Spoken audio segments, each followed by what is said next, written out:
rapport à ce que vous avez présenté. C'est pour avoir, si vous voulez, un impact, si c'est possible, d'avoir un peu un impact chiffré sur les différents goulots d'étranglement qu'on a eu ce matin, c'est-à-dire les budgets de près d'1 milliard de dollars et des durées de 10-15 ans. Donc l'impact de la big data dans votre cas. Et puis deuxième question, l'impact sur le fonctionnement des départements R&D de groupes pharma comme le vôtre. Quel impact ça aura, quel impact futur ça aura? Voilà, merci. Sur la partie chiffrage, je pense qu'il est un peu tôt pour l'estimer. Je ne suis pas sûr que des compagnies qui soient même relativement avancées dans ces approches de big data soient en mesure de réellement évaluer le retour sur investissement en 2013, en 2014. Sur le fonctionnement, je pense que dès la mise en place en fait, d'une activité translationnelle chez Ipsen, c'est-à-dire il y a maintenant 4 ans, je pense que le choix des personnes a été essentiel.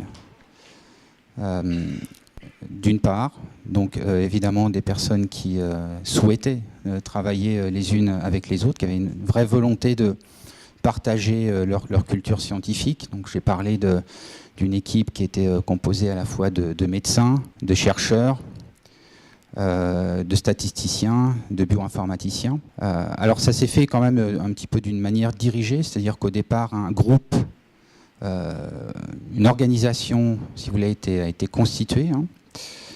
Et puis il y a de ça maintenant quelques mois, on a décidé que c'était peut-être plus nécessaire d'avoir un groupe clairement identifié, mais qu'il était temps, puisqu'on avait entre-temps montré, je dirais, fait la preuve de fonctionnement de cette approche interdisciplinaire, translationnelle, il était temps de, au contraire, se séparer peut-être un peu les uns les autres pour aller essaimer dans la compagnie, à travers les différentes fonctions, les différents départements, de manière plus large, cette façon de travailler qu'on avait mise en place avec un noyau de personnes qui étaient de taille relativement limitée. J'avais une question par rapport, sans rentrer bien sûr dans le détail, mais par rapport à ce que vous aviez identifié comme biomarqueur. Sur 5, combien étaient complètement inattendus et combien finalement votre spécialiste au départ aurait trouvé, puisque mon expérience c'est qu'on retrouve généralement ce qu'on a mis à l'intérieur au départ. Alors, l'approche qu'on a eue était vraiment une approche sans a priori. On a pris les données, on les a traitées et on a vu ce qui sortait. On a identifié, je dirais, une dizaine de candidats sérieux, à peu près. Ensuite, il faut convaincre. Parce que c'est vrai que quand vous proposez un biomarqueur, vous proposez une protéine circulante dont personne n'a jamais entendu parler, en tout cas dans le contexte de la maladie, de la population, etc., sachant que derrière la phase de validation, même voilà, ça coûte de l'argent, même sur une phase 2 et une centaine de patients, c'est pas négligeable.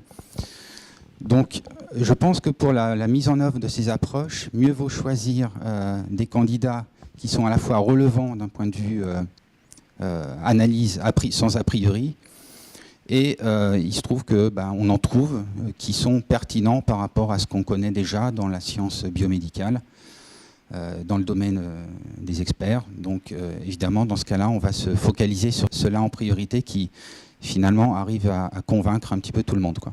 Moi, c'était une question au sujet de la chigatoxine et de la partie B. C'était... Enfin, ça m'étonne qu'il n'y ait pas de réaction immunitaire contre la chigatoxine ou la sous-partie de la chigatoxine, et qu'en fait ça puisse être utilisé une fois. Oui, ça c'est la limitation par exemple des virus qui montrent des très bonnes réponses CTL après la première injection, mais quand on injecte encore une fois, une troisième fois, en règle générale, il n'y en a plus. Sauf, et même certains, il y a déjà les anticorps qui existent et ça ne marche pas au début. Pour la toxine de Shiga, la réponse est effectivement à 2 niveaux, rapidement. Opérationnellement, quand on injecte 1 fois, 2 fois, 3 fois, le nombre de CTL augmente, donc pas de neutralisation dans l'expérience.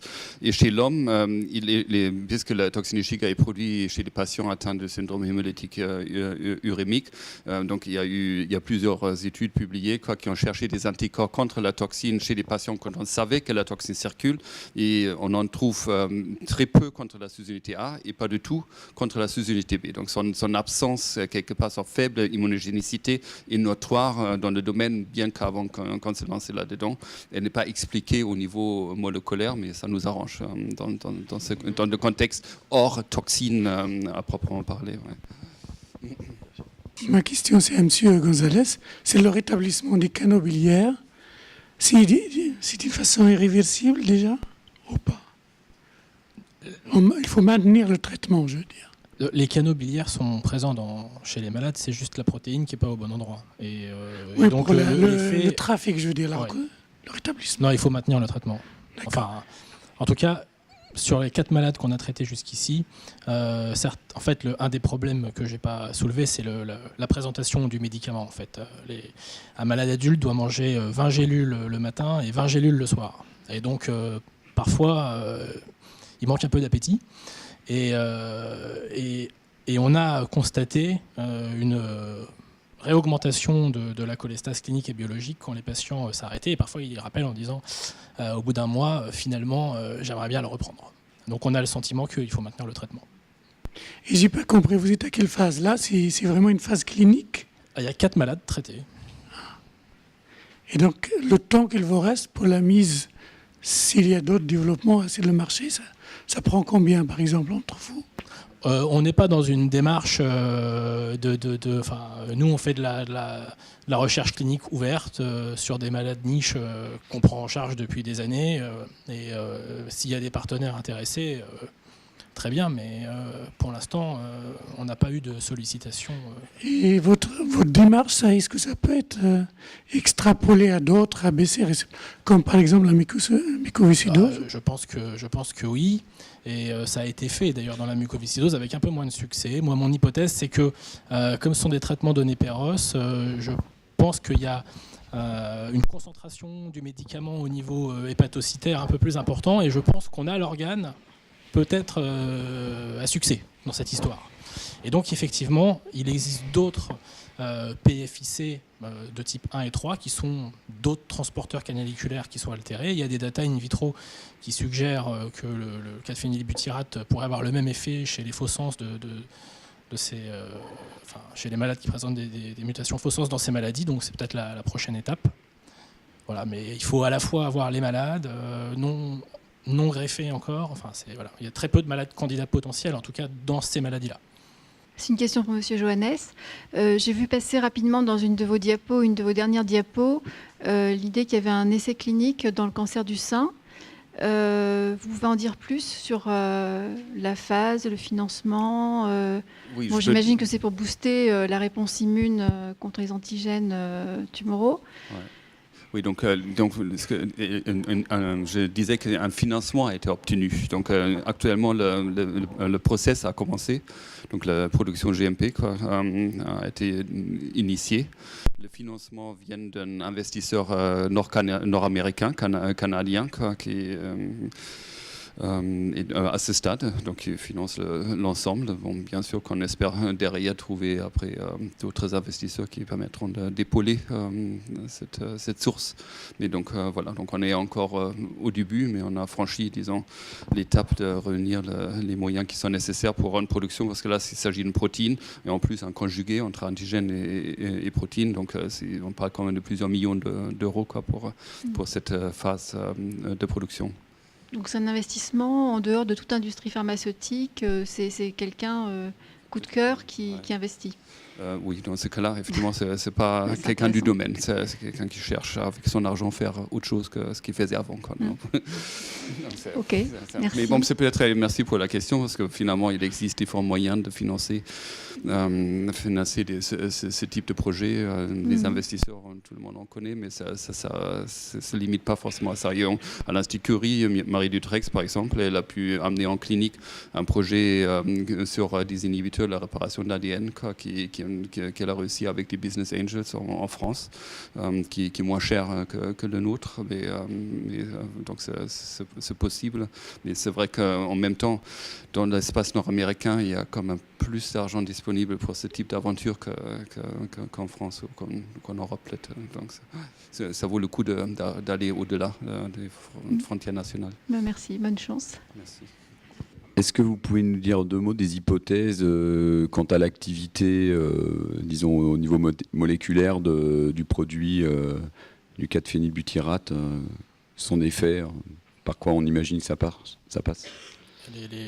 Les seules données dont j'ai connaissance sont des données sur la modification des chaperones endogènes en fait. Mais pour l'instant, j'en sais pas plus. Moi, j'ai une question naïve pour vous. Qu'est-ce qui vous a le plus manqué en France pour réaliser votre projet, à partir du moment où vous avez trouvé en tant que chercheur quelque chose qui peut être innové, et jusqu'au moment où vous avez réalisé votre start-up et la suite? Oui, c'est une bonne question. Je pense que la réponse ne peut pas être monolithique parce que quelque part les difficultés que nous avons rencontrées ont été liées au financement, mais aussi à une structuration. On était le premier projet de start-up au sein de l'Institut Curie. Je pense qu'on a essuyé un certain nombre de plâtres, on dit ça comme ça, de plâtres dans ce contexte-là. Donc, voilà, donc maintenant, donc en analysant la question aujourd'hui, la difficulté principale, parce qu'on était incubé dans un incubateur Paris Biotech, dans le centre, on a été bien épaulé, l'OSEO nous a financé, donc on ne peut pas se plaindre de ce point de vue-là de ne pas avoir été, qu'on ne nous a pas aidés. Donc, mais je pense malgré tout l'étape limitante dans beaucoup de cas, je pense, et la possibilité de susciter l'envie d'investissement dans un projet très amont et un projet à risque. Donc c'est la culture du capital risque, de s'en vouloir. En français, il y a des capital risqueurs dans la pièce, mais bon, ça je l'entends aussi dire par d'autres. Donc la partie risque est un petit peu plus petit en France qu'ailleurs. Donc c'est peut-être lié à des aspects historiques. Donc j'espère que ça changera, mais c'est, je pense, aujourd'hui encore un petit peu une réalité de terrain. Donc c'est pourquoi, encore une fois, je pense pour des gens qui portent ce type de projet, c'est important de regarder un peu aussi au-delà. Question, Monsieur Nodin. Vous avez parlé d'essaimage en fait de votre approche Big Data. Est-ce que c'est uniquement au sein de Ipsen ou est-ce que vous êtes ouvert à des collaborations extérieures? Alors, j'ai parlé d'essaimage d'une manière générale autour des sciences translationnelles. Pour ce qui concerne les big data, c'est chez nous encore quelque chose d'assez récent, mais que évidemment on partage avec un certain nombre de collègues et même de fonctions différentes. Il ne s'agit pas seulement non plus que de sciences translationnelles autour des big data. Il y a aussi le market access. J'ai évoqué la pharmacovigilance. Voilà, donc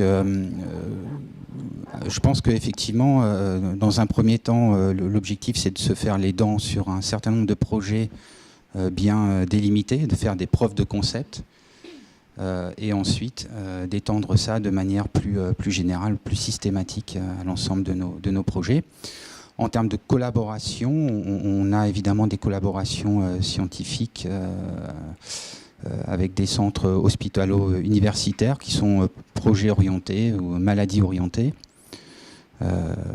Pour donner un exemple, donc autour des tumeurs pituitaires qui sont une de nos indications avec les hôpitaux civils de Lyon.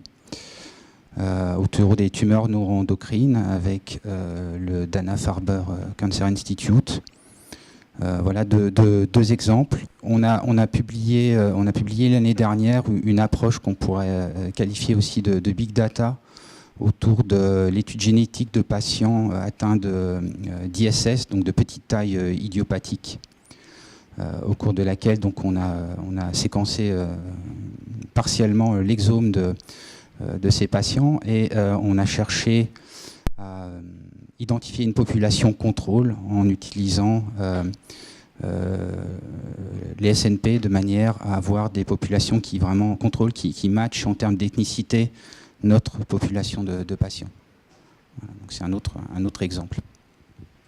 Pour une petite équipe qui est en début de processus de valorisation de quelque chose, qui ne peut pas publier, qui pourrait faire éventuellement une grosse publi avec son outil qu'elle veut valoriser, qu'est-ce que vous avez comme conseil? Comment choisir entre une publication pour un chercheur qui est importante et un processus de valorisation, un début de valorisation?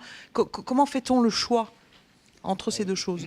Je ne pense pas que la difficulté se situe, donc à mon avis un peu humble, parce que je ne suis pas un spécialiste du brevet non plus, mais ça ne se situe peut-être pas tout à fait à ce moment-là, parce que si vous écrivez le papier, comment dire, déposer un brevet, ça ne prend pas si longtemps quand on est bien soutenu, quoi. Donc à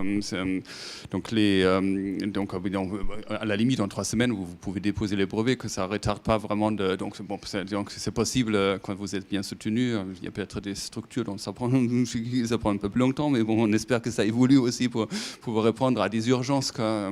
Mais bon, voilà. Donc en principe, techniquement, c'est possible, même en moins de temps que ça, de déposer une demande de brevet, quoi.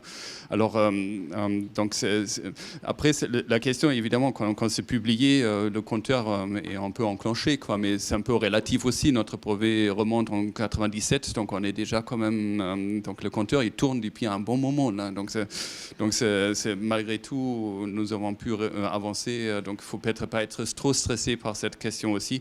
Et que si vous faites le même choix que moi je fais, de ne pas changer de casquette et de vouloir continuer dans la recherche, je vous donnerai le conseil, si on veut dire, de publier aussi bien que vous pouvez pour protéger la propriété intellectuelle et d'essayer de trouver le plus rapidement possible, mais en sachant que ça ne va pas aller très vite malgré tout, quelqu'un qui pourrait être intéressé par votre invention.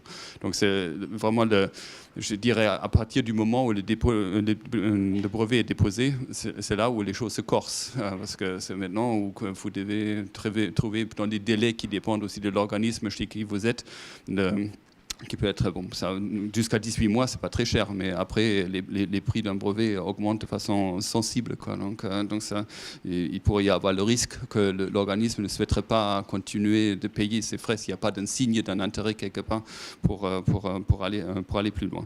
Après, ça dépend aussi du contexte dans lequel vous êtes. Peut-être le brevet va être votre carte de visite pour aller voir une structure de valorisation qui vous permettra justement d'avoir des soutiens, quoi, de soutien personnel, de financement, quoi, éventuellement un ingénieur ou qui peut s'occuper de ça. Donc c'est un peu la carte d'entrée aussi dans ce type de processus qui permettra à votre équipe de s'agrandir et d'avoir des moyens supplémentaires d'investir dans ce contexte. Donc voilà, c'est une réponse peut-être un peu longue, mais je pense qu'il faut déposer un brevet quand on peut, publier, ne pas retarder des publications et continuer sa recherche de qualité, son métier de chercheur. À ce propos, vous nous avez dit que vous étiez à l'Institut Curie. Est-ce que vous croyez que ça puisse être aussi efficace dans une université? Parce que vous dites 3 semaines pour un dépôt de brevet. Dans une université qui n'est pas complètement la dernière de France, ça peut être déjà plus d'1 mois pour avoir un MTA. Donc, et ensuite, il y a effectivement, comme vous le disiez, l'extension de brevets. Qui a pris en charge pour vous, par exemple, l'extension des brevets? Le point que vous soulevez, je pense, il revient aussi à la question que vous avez posée un petit peu. Je ne dirais pas le contraire, on est privilégié par rapport à certains sites. À l'Institut Curie, ça peut aller très vite et ça marche bien. Il y a un intérêt, une envie, quoi, d'aller dans ce sens. Donc c'est le soutien ou le délai par rapport à un autre site, quelque part on était dans cette situation où au début parce qu'on a commencé ça au début de la valorisation un peu à l'Institut Curie, on a effectivement rencontré un certain nombre de difficultés. Et la réponse que j'aurais envie de vous donner, c'est que si vous allez dans ce sens, vous allez investir beaucoup de temps. Et ça peut être un investissement à perte si le contexte n'est pas approprié. Et donc, c'est vraiment une question que vous pouvez poser aussi de façon critique à votre hiérarchie ou les gens qui vous entourent, quoi, pour vraiment titiller de ce côté, voir est-ce qu'il y a une chance d'aller plus loin. Parce que vous voyez que si vous partez sur la mauvaise pente, et c'est difficile de la remonter par la suite. Et donc, le temps donc il y a ce risque d'un investissement à perte. Et donc, je dirais qu'on se retrouvait, mais c'était un peu de justesse, quoi. On est quand même passé par des phases assez difficiles dans un contexte déjà favorable. Donc, voilà, des fois, des mauvais conseils peuvent vous coûter plus de temps que pas de conseils du tout aussi, quoi. Donc ça c'est un peu quelque chose de l'ordre général. Ça vaut pas grand chose peut-être comme ça, mais bon, c'est quand même, si vous êtes chercheur et vous ouvrez un deuxième front de ce côté-là, il faut quand même s'assurer un peu que vous êtes entouré. Mais ça, c'est peut-être non pas pour dire que vous n'êtes pas bien entouré, vous pouvez toujours être bien entouré, mais il faut aller à la recherche de l'endroit ou de l'expertise ou des conseils qui vous entourent bien, quoi, à l'INSERM, au CNRS, à l'université, dans des centres où vous avez l'impression de vraiment avoir en face des gens qui vous donnent des conseils qu'il faut pour être sûr, pas sûr, mais raisonnablement sûr que vous allez dans la bonne direction, quoi.